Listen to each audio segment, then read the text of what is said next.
Prince, എന്തായിരിക്കും Indian IT കമ്പനീസിൻ്റെ ഒരു ഭാവി എന്ന് പറയുന്നത്? ആർട്ടിഫിഷ്യൽ ഇൻ്റലിജൻസ് മേഖലയിൽ അവരൊന്നും ചെയ്യുന്നില്ല എന്ന് നമുക്ക് പറയാൻ പറ്റില്ല, ബട്ട് വേണ്ട രീതിയിൽ അതിൽ വന്നില്ല. ഇപ്പോൾ ഒരു NVIDIA നമുക്ക് ഉണ്ടാക്കാൻ പറ്റിയില്ല, ഒരു ആപ്പിൾ ഉണ്ടാക്കാൻ പറ്റിയില്ല, ഒരു ടെസ്ല ഉണ്ടാക്കാൻ പറ്റിയില്ല, ഒരു എന്താ പറയുക, ഒരു ഇൻറ്റൽ ഉണ്ടാക്കാൻ പറ്റിയില്ല, ഒരു AMD ഉണ്ടാക്കാൻ നമുക്ക് പറ്റിയില്ല എന്നുള്ള കാര്യം നമുക്കറിയാം.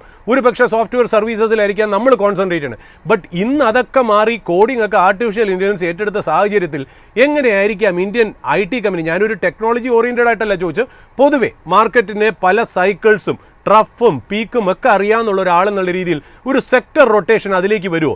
ഏതാണ്ട് IT സെക്ടർ എന്ന് പറയുന്നത് ഒരു ഡാർക്ക് ഹോഴ്സ് ആയി മാറാൻ ചാൻസ് ഉണ്ടോ പ്രിൻസ്? ഇത്ര നേരം ചോദിച്ചതിൽ ഏറ്റവും ഇൻട്രസ്റ്റിംഗ് ആയിട്ടുള്ള ഒരു ക്വസ്റ്റ്യൻ ആണിത്. എൻ്റെ ഒരു ഡിഫറെന്റ് ആയിട്ടുള്ള ഒരു തോട്ടാണ്. പക്ഷേ ഇത് എത്രമാത്രം ഇതിന്റെ ഇൻവെസ്റ്റേഴ്സ് അതിന്റെ ഞാൻ ഉദ്ദേശിക്കുന്ന രീതിയിൽ മനസ്സിലാക്കുക, എനിക്ക് എത്രമാത്രം ഫലപ്രദമായിട്ട് അത് നിങ്ങൾക്ക് പറഞ്ഞു തരാൻ പറ്റുമെന്ന് എനിക്കറിയില്ല. പക്ഷെ ഒന്ന് രണ്ട് കാര്യങ്ങൾ ഞാൻ സൂചിപ്പിക്കാം അതിനകത്ത്.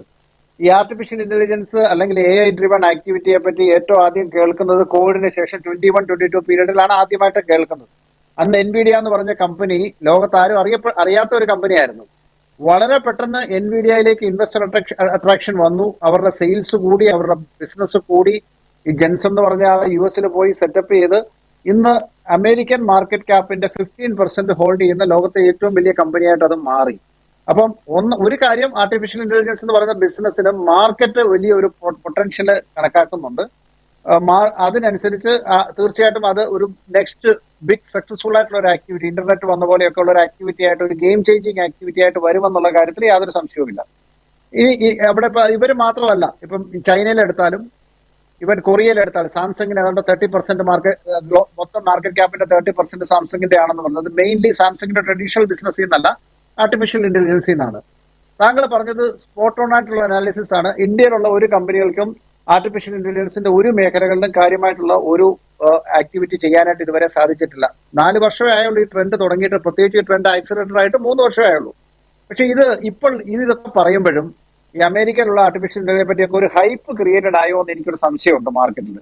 ഒരു ഇത്രയും വൺ സൈഡഡ് ആയിട്ട് ചില ബിസിനസ്സുകൾ, ഇപ്പൊ ഈ ആർട്ടിഫിഷ്യൽ ഇന്റലിജൻസിന്റെ പേര് പറയുമ്പോൾ തന്നെ സ്റ്റോക്ക് മാർക്കറ്റിൽ ഒരു റാലി ഒക്കെ ഉണ്ടാകുന്ന ടൈപ്പ് ഒരു ഹൈപ്പ് ഉണ്ടാകുകയും കണ്ടമാനം ഇൻവെസ്റ്റ്മെന്റ്, പ്രൈവറ്റ് ഇക്വിറ്റിക്കാരുടെയും അതുപോലെ ഇൻവെസ്റ്റേഴ്സിന്റെയും ഈ ഫണ്ടുകളുടെ ഒക്കെ ഇൻവെസ്റ്റ്മെന്റ് ഈ മേഖലയിലേക്ക് പോവുകയൊക്കെ ചെയ്യുമ്പം ഇതൊരു ഹൈപ്പ് ഉണ്ടായിട്ടുണ്ടെന്നുള്ള കാര്യത്തിൽ യാതൊരു സംശയവുമില്ല. അത് എങ്ങോട്ടാണ് ഇൻവെസ്റ്റ്മെന്റ് പോകുന്നത്? ഒന്ന്, ഇതിന് വേണ്ട ഡേറ്റാ സെന്റേഴ്സും ഭയങ്കര കമ്പ്യൂട്ട് ചെയ്യാനുള്ള ചിപ്പുകളും ടെക്നോളജിയും ഒക്കെ ബിൽഡ് ചെയ്യുന്ന ഒരു ആക്ടിവിറ്റി.